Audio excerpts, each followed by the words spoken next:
It's a pleasure for me to give you an overview about the Metrology project in my role as a coordinator of this project.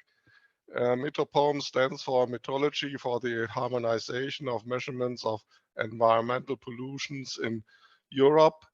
And as you can see, this is a list of the scientists which are involved in this project. And if you look to the names and evaluations, you will see that we come together, here comes together the European partners from our members from CCRI and also from CCQM, and in addition, research institutes and universities. So a few key facts of Metrology. It starts in October 2022, so it's just running for 4.5 months for a total duration of 36 months. And 22 partners are involved with a total amount of 320 months of work. So for one person, it would be more than 25 years of work, which is done with these long list of researchers, which I've shown you in the beginning. We have a website for more information, and this project was selected for funding from the Green Deal call of the UN Partnership on Metrology Research Funding Program. So there are two information inside. So this is a metrology project, and it gets received funding from the Green Deal call. So why do we get money from the Green Deal call? If you look to these topics, there are in total 8 topics in this Green Deal document of the European Union. And there's one topic that is a zero pollution ambition for a toxic-free environment. And that was the point for our proposal. And the key aspect is that the zero pollution ambition promoted by the European Green Deal requires highly sensitive and state-of-the-art detection techniques for the measurement of ultra-low amounts of pollutants. And the mass spectrometry is a key method with a high potential for reducing measurement uncertainty and detection limits. And this is especially true if you're looking for long-lived radionuclides, like here, the uranium, let's say uranium, neptunium, americium, plutonium. So it's better to measure the amount of substance in the sample than to wait for the decay of these long-lived radionuclides if you are looking for ultra-low amounts of pollutants. And there's also the list of inactive, of stable pollutants, which are covered also in this project. And for the radioactivity measurement, there's no existing traceability chain. And for the stable isotopes, there's a lack of SI traceable isotope reference materials. So this is a list of the methods, or let's say the mass spectrometry systems, which are included in our project. It's a long list of different techniques. And the structure of the project is in a way that we have organized it in the 4 work packages, work package 1 to work package 4 as scientific work packages. And you can see that we have radioactive pollutants on the left-hand side and stable isotope pollutants on the right-hand side. Both or all work packages are fitting into the work package of creating impact, and they are embedded in this work package 6, management and coordination.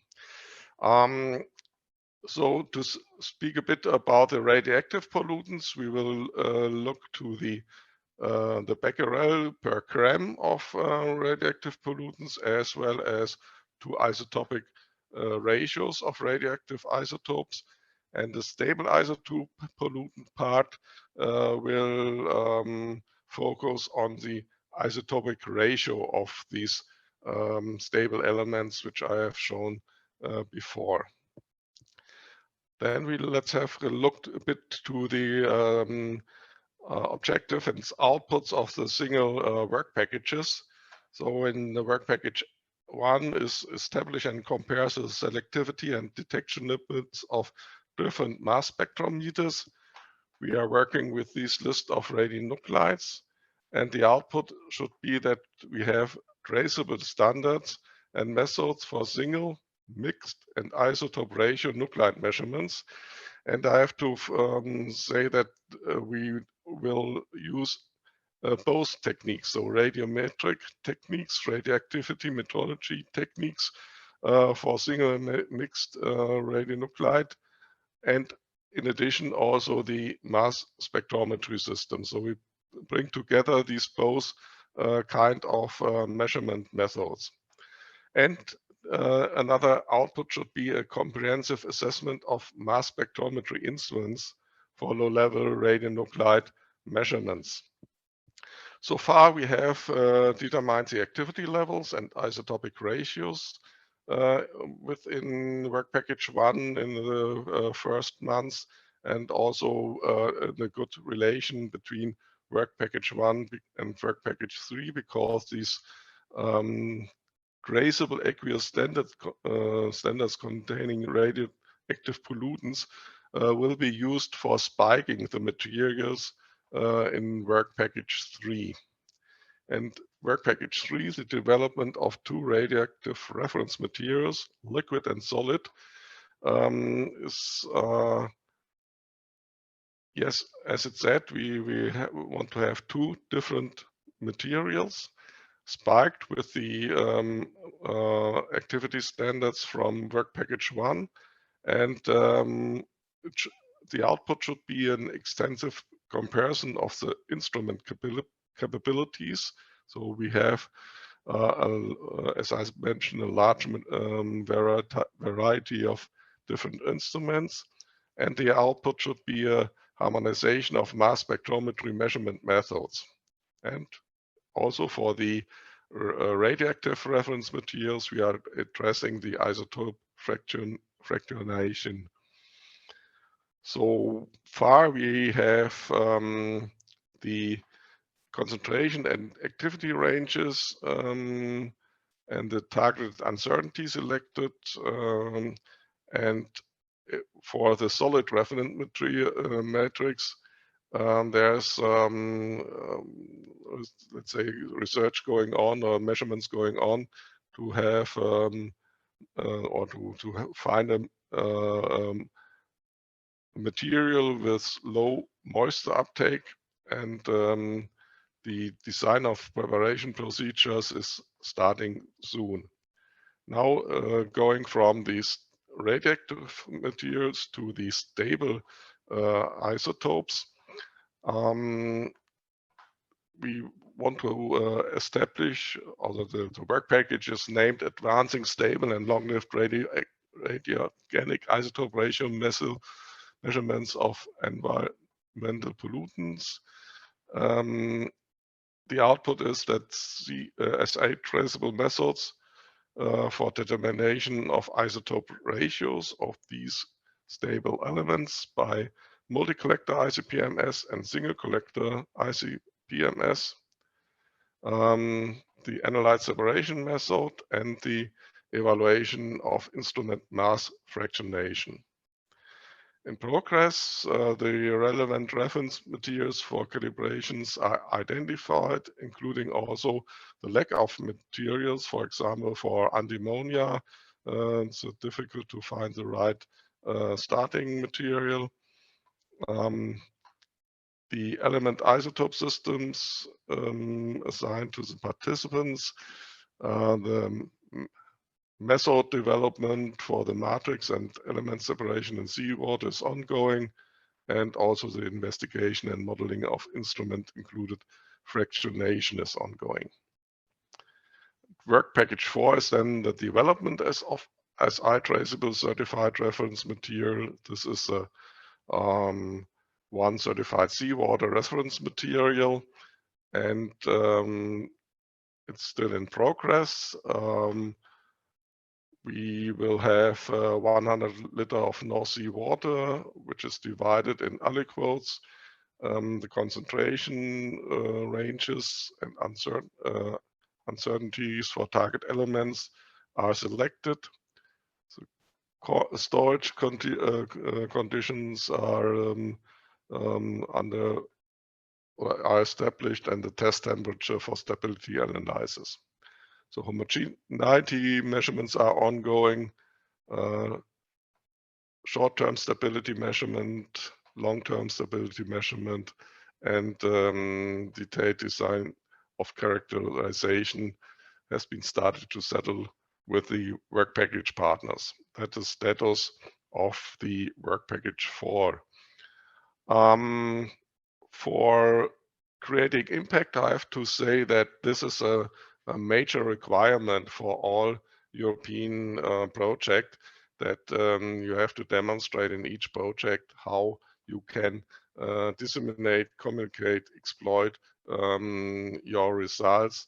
And therefore we have established a stakeholder committee and the project website.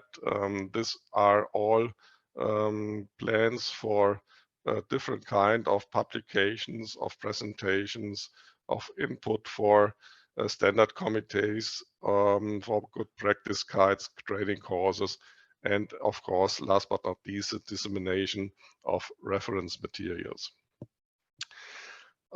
Stakeholder committee is still in progress, that we are still looking to add more stakeholders to our project. The website is in place. We have LinkedIn in the research communication, and first press release is also available, as you can see in the different web pages. I would like to summarize the impact which we plan for Metropoint. We want to establish a link between the radiometric technique and mass spectrometry, bridging the gap between the activity and the amount of substance, the mole of an isotope, close the traceability gap for isotope ratio measurements resulting from isotopic fractionation, guide on the use of mass spectrometry for low-level radionuclide detection, and looking to the discussion which we had yesterday and in the morning, this is really one of my also the major goals, that we have at the end a good practice guide that we can give, let's say, people in a radiometric laboratory which are doing environmental radioactivity measurements, in order to have a guidance on how to select the right mass spectrometry system in the case that they want to step into the field of using mass spectrometry for low-level radionuclide detection. That is then also another report planned of different instruments, advantages and limitations. At the end, we will have 3 SI traceable reference materials, and we want to establish an SI traceable calibration chain for single collector ICP-MS, so that we use the most advanced methods for getting, let's say, materials, standards, SI traceable standards, which can be used for the calibration of single collector ICP-MS. And last but not least, harmonized methods for the measurement of polluting elements using mass spectrometry techniques. This is our consortium, and if you look to the upper part, you see the NMIDIs involved, and in the lower part, the research institutes and the universities. And going a bit more in detail, work package 1 is led by the NPL. Work Package 2 by Josef Stefan Institute, Work Package 3 by CEA, Work Package 4 by Ume Tubitak, 5 by NMBU, and 6 by PDB. This is a funding acknowledgement, again, that is received funding from the European Partnership on Metrology, and that are a part of the people behind. This is a picture from our kickoff meeting in person in October 2022.